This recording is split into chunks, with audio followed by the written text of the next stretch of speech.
Perkenalkan, nama saya Marisa Karyadia, absen 7 dari kelas 1010. Di sini, saya akan menjelaskan tentang pengertian litosfer. Pengertian litosfer yaitu lapisan kulit bumi atau kerak bumi.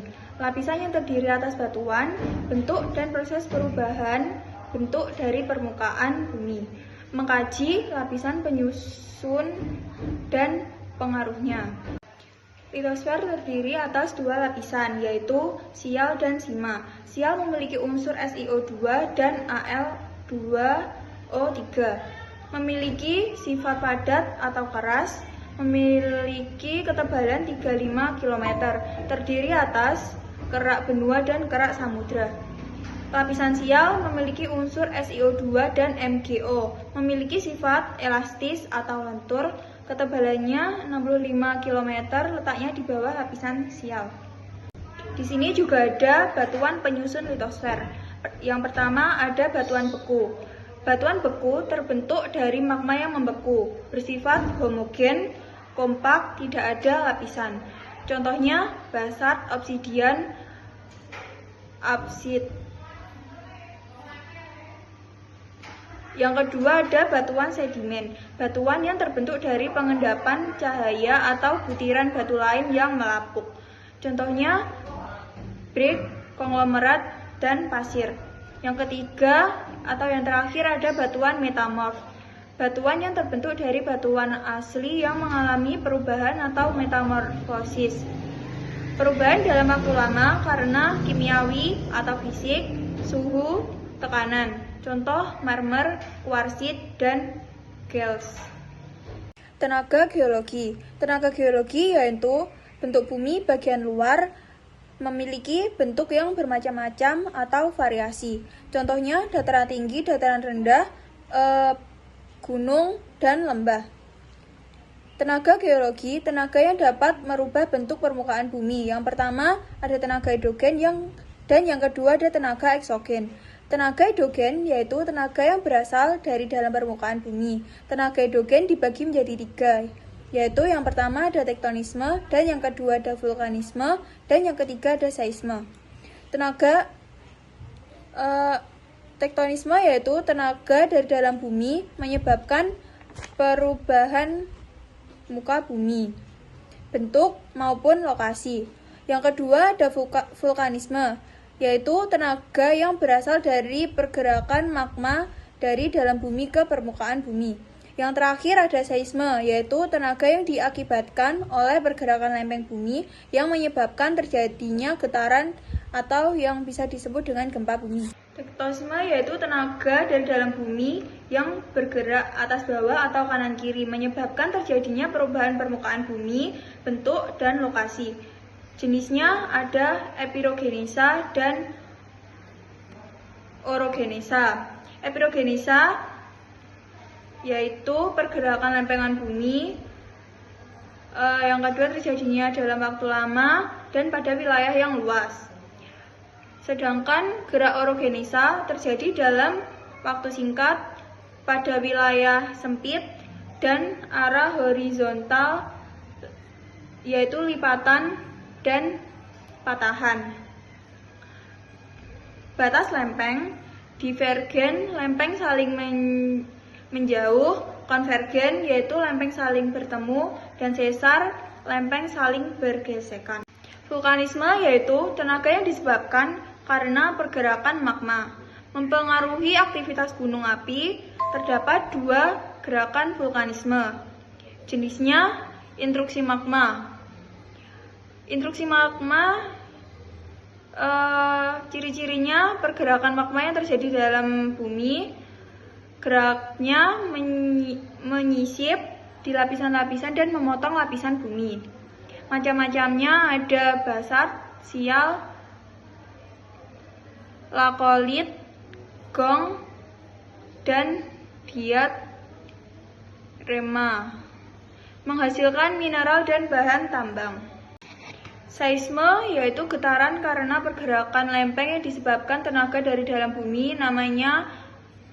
Nama lainnya adalah gempa bumi. Jenisnya gempa tektonisme, gempa vulkanisme, dan gempa runtuhan. Tenaga eksogen, tenaga yang berasal dari luar permukaan bumi. Tenaga endogen dibagi menjadi 4, yaitu pertama ada pelapukan, kedua ada erosi, ketiga ada sedimen, dan keempat ada mass wasting. Pelapukan. Pelapukan adalah proses hancurnya batuan dari bumi oleh tenaga dari luar permukaan bumi. Tenaga ada udara, suhu air, makhluk hidup. Macamnya pelapukan mekanisme, pelapukan kimiawi, dan pelapukan biologis. Erosi. Erosi yaitu proses mengikisnya lapisan batuan. Penyebabnya angin, air, gesit. Macamnya ada erosi air, yaitu pengikisan karena pergerakan air oleh air hujan, sungai, laut. Kedua ada erosi air disebabkan oleh tenaga dari angin, nama lainnya deviasi. Yang ketiga ada erosi glacier, disebabkan oleh karena pergerakan gletser atau lapisan es di kutub. Sedimen. Sedimen yaitu proses pengendapan batuan atau material dari erosi. Nama lainnya pengendapan. Macamnya ada sedimen fluvial dan sedimen ailarin. Sedimen yaitu proses pengendapan batuan atau material dari erosi. Nama lainnya yaitu pengendapan. Macam-macamnya ada sedimen fluvial yaitu pengendapan karena terbawa oleh sungai. Dan yang kedua ada sedimen aileroin yaitu pengendapan karena terbawa oleh angin. Dan yang terakhir ada sedimen marin yaitu pengendapan karena terbawa gelombang laut. Mass wasting. Mass wasting yaitu proses pergerakan tanah dalam jumlah besar karena gravitasi. Jenis gerakannya ada tanah amblas, tanah mengalir, tanah longsor, tanah nendat, dan lumpur mengalir. Fenomena geosfer atau atmosfer. Pengertiannya yaitu lapisan udara yang ada di sekitar bumi sebagai pelindung dari radiasi dan benda angkasa. Cangkupan kajian mengenai kandungan dan lapisan dan iklim dan cuaca. Lapisan atmosfer terdiri dari 5. Yang pertama ada troposfer bumi, kedua stratosfer, ketiga mesosfer, keempat troposfer, dan yang kelima, yang terakhir, eksosfer. Cuaca dan iklim. Iklim di Indonesia yaitu termasuk iklim tropis. Cuaca adalah kondisi udara pada suatu wilayah yang ruang lingkupnya kecil dan dalam waktu singkat. Iklim adalah kondisi rata-rata cuaca pada wilayah yang luas dan terjadi dalam waktu yang lama. Unsur-unsur cuaca yaitu ada cahaya matahari, ada suhu, ada angin, dan ada udara, ada juga kelembapan udara, dan awan. Yang terakhir ada cuaca hujan. Iklim juga dibedakan menjadi 3, yaitu yang pertama ada iklim matahari, kedua iklim jungbun, dan yang ketiga ada iklim Ferguson. Awan. Pengertian dari awan yaitu sekumpulan uap air yang mengembun di atmosfer. Suatu massa yang berisikan tetesan air atau kristal es yang berada di atas atmosfer. Memiliki macam berdasarkan ketinggian dan bentuk. Bentuk-bentuk dasar awan yaitu ada cirrus, cumulus, dan stratus. Cirrus yaitu berbentuk serat atau rambut, dan cumulus yaitu berbentuk tumpukan. Yang terakhir ada stratus yaitu berbentuk berbentuk lapisan. Jenis awan ada awan rendah, awan tengah, dan awan tinggi. Awan tinggi tingginya sekitar 7-13 km. Ada cirrus stratus, dan cirrocumulus. Dan ada awan tengah. Awan tengah tingginya sekitar 2-7 km. Terdiri dari awan altocumulus dan altostratus. Awan rendah tingginya sekitar 0-2 km. Terdiri dari awan stratocumulus dan stratus. Dan satu lagi ada awan naik. Awan naik tingginya sekitar 0,13 km. Ada awan nimbostratus dan cumulus, dan ada satu lagi yaitu cumulonimbus.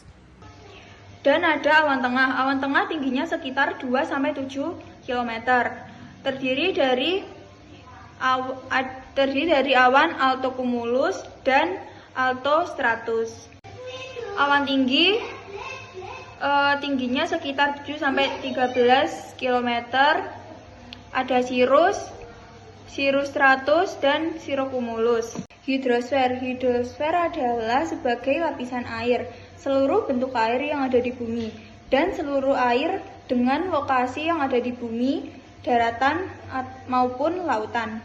Hidrologi yaitu ilmu yang mempelajari tentang air.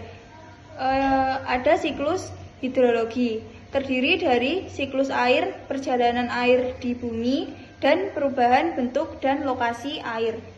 Tahapannya, yang pertama ada evaporasi, yang kedua transpirasi, dan yang ketiga evapotranspirasi, yang keempat kondensasi, yang kelima ada adveksi, yang keenam presipitasi, yang ketujuh runoff, yang kedelapan ada instalasi, yang terakhir yang kesembilan ada perkolasi.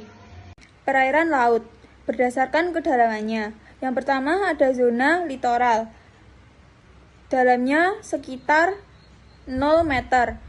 Yang kedua ada zona neretik, yaitu kurang dari 200 meter dari garis pantai. Yang ketiga ada zona batial, kedalamannya sampai dengan 1.800 meter dari sinar matahari tidak dapat menembus dasar lautnya. Yang keempat atau yang terakhir ada zona aksial, yaitu kedalamannya lebih dari 1.800 meter dan suhu sangat rendah, tekanan airnya sangat besar, dan tidak ada tumbuhan laut. Wilayah Indonesia dalam perairan laut yaitu ada laut teritorial, ada yang kedua ada landas kontinen, dan yang ketiga ada Z, yaitu zona ekonomi eksklusif, dan yang keempat ada laut bebas. Danau yaitu cekungan atau lembah yang berisi air. Syaratnya terdapat gelombang, dan yang kedua ada perbedaan suhu, dan yang ketiga ada permukaan air tidak tertutup oleh vegetasi. Macamnya ada danau tektonisme, yang kedua ada danau vulkanisme, dan yang ketiga ada danau tektovulkanisme, yang keempat ada danau karst, dan yang kelima ada danau glasial, dan yang keenam ada danau buatan. Rawa adalah wilayah genangan air atau basah karena lebih rendah dibandingkan sekelilingnya. Mengandung air sehingga tanah bersifat sangat asam, tidak mengalami pasang surut. Macamnya ada rawa yang selalu tergenang air, dan ada rawa yang tidak selalu tergenang air. Air tanah yaitu air yang letaknya di bawah permukaan tanah. Ada karena resapan air hujan melewati rongga atau ruang tanah. Kelebihannya adalah yang pertama lebih steril dari kontaminasi. Yang kedua ada tersimpan pada lapisan batuan di kedalaman tertentu. Dan yang ketiga temperatur konstan atau stabil. Yang keempat, yang terakhir, persediaan tetap banyak walaupun sedang kemarau. Macamnya ada tanah dangkal, terletak di atas batuan yang kedap air, kedalamannya 15-30 meter, contohnya sumur. Air tanah dalam, yaitu terletak di bawah Frantic digunakan sebagai air minum. Sekian penjelasan dari saya. Apabila ada salah kata, saya mohon maaf. Wassalamualaikum warahmatullahi wabarakatuh.